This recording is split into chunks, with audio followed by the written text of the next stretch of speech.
The Reading Lantern presents Puss in Boots by Charles Perrault. A certain miller had 3 sons, and when he died the sole worldly goods which he bequeathed to them were his mill, his ass, and his cat. This little legacy was very quickly divided up, and you may be quite sure that neither notary nor attorney were called in to help, for they would speedily have grabbed it all for themselves.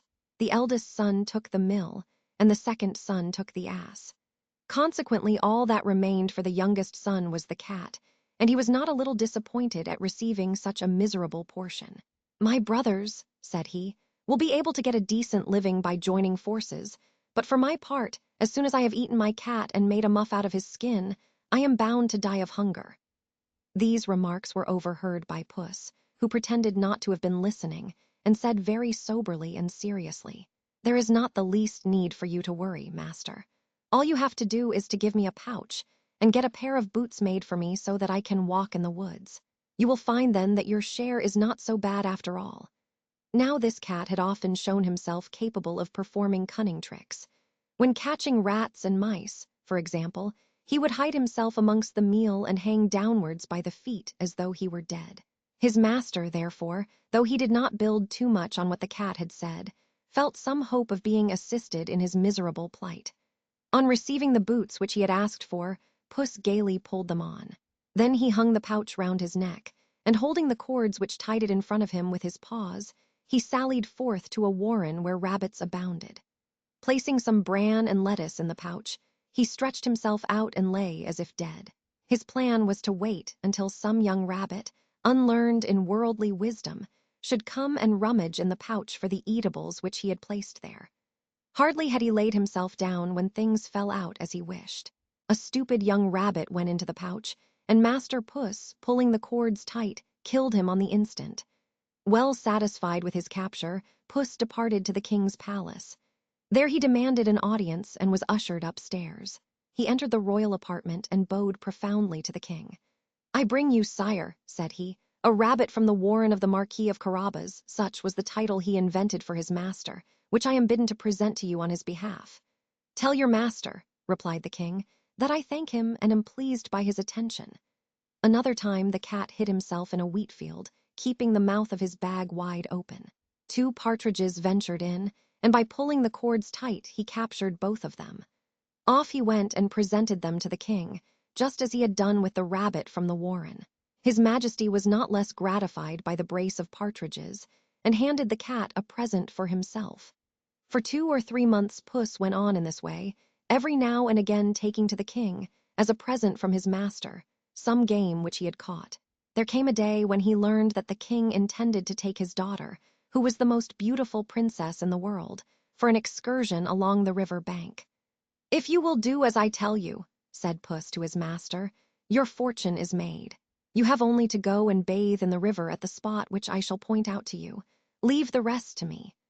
The Marquis of Carabas had no idea what plan was afoot, but did as the cat had directed. While he was bathing, the king drew near, and Puss at once began to cry out at the top of his voice, "Help! Help! The Marquis of Carabas is drowning." At these shouts the king put his head out of the carriage window. He recognized the cat who had so often brought him game, and bade his escort go speedily to the help of the Marquis of Carabas. While they were pulling the poor Marquis out of the river, Puss approached the carriage and explained to the king that while his master was bathing, robbers had come and taken away his clothes, though he had cried, "Stop, thief!" at the top of his voice. As a matter of fact, the rascal had hidden them under a big stone. The king at once commanded the keepers of his wardrobe to go and select a suit of his finest clothes for the Marquis of Carabas. The king received the Marquis with many compliments, and as the fine clothes which the latter had just put on set off his good looks, for he was handsome and comely in appearance, the king's daughter found him very much to her liking.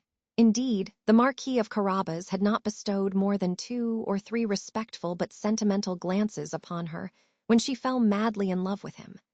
The king invited him to enter the coach and join the party. Delighted to see his plan so successfully launched, the cat went on ahead and presently came upon some peasants who were mowing a field. "Listen, my good fellows," said he. "If you do not tell the king that the field which you are mowing belongs to the Marquis of Carabas, You will all be chopped up into little pieces like mincemeat." In due course, the king asked the mowers to whom the field on which they were at work belonged. "It is the property of the Marquis of Carabas," they all cried with one voice, for the threat from Puss had frightened them. "You have inherited a fine estate," the king remarked to Carabas. "As you see for yourself, sire," replied the Marquis. "This is a meadow which never fails to yield an abundant crop each year." Still traveling ahead, the cat came upon some harvesters. "Listen, my good fellows," said he.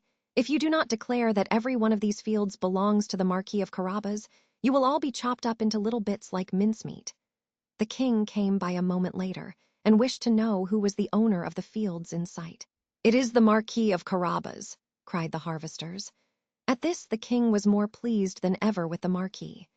Preceding the coach on its journey, the cat made the same threat to all whom he met, and the king grew astonished at the great wealth of the Marquis of Carabas. Finally Master Puss reached a splendid castle, which belonged to an ogre. He was the richest ogre that had ever been known, for all the lands through which the king had passed were part of the castle domain. The cat had taken care to find out who this ogre was, and what powers he possessed. He now asked for an interview, declaring that he was unwilling to pass so close to the castle without having the honor of paying his respects to the owner. The ogre received him as civilly as an ogre can, and bade him sit down. "I have been told," said Puss, "that you have the power to change yourself into any kind of animal, for example, that you can transform yourself into a lion or an elephant."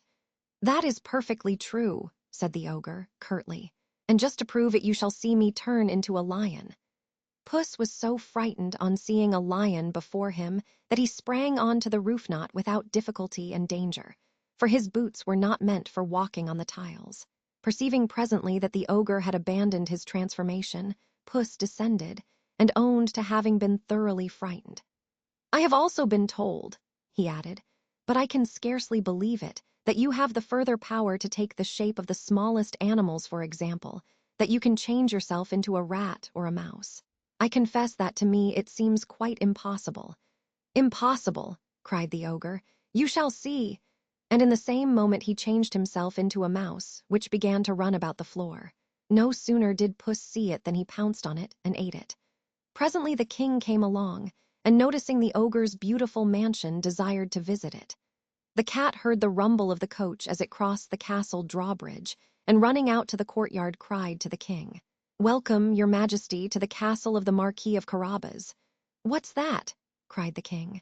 "Is this castle also yours, Marquis? Nothing could be finer than this courtyard and the buildings which I see all about. With your permission, we will go inside and look round." The Marquis gave his hand to the young princess, and followed the king as he led the way up the staircase. Entering a great hall, they found there a magnificent collation. This had been prepared by the ogre for some friends who were to pay him a visit that very day. The latter had not dared to enter when they learned that the king was there. The king was now quite as charmed with the excellent qualities of the Marquis of Carabas as his daughter. The latter was completely captivated by him. Noting the great wealth of which the Marquis was evidently possessed, and having quaffed several cups of wine, he turned to his host, saying, "It rests with you, Marquis, whether you will be my son-in-law." The Marquis, bowing very low, accepted the honor which the king bestowed upon him. The very same day he married the princess.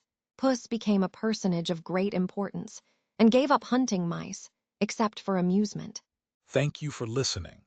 If you enjoyed this story, don't forget to follow the reading lantern and let its light guide you to your next great tale.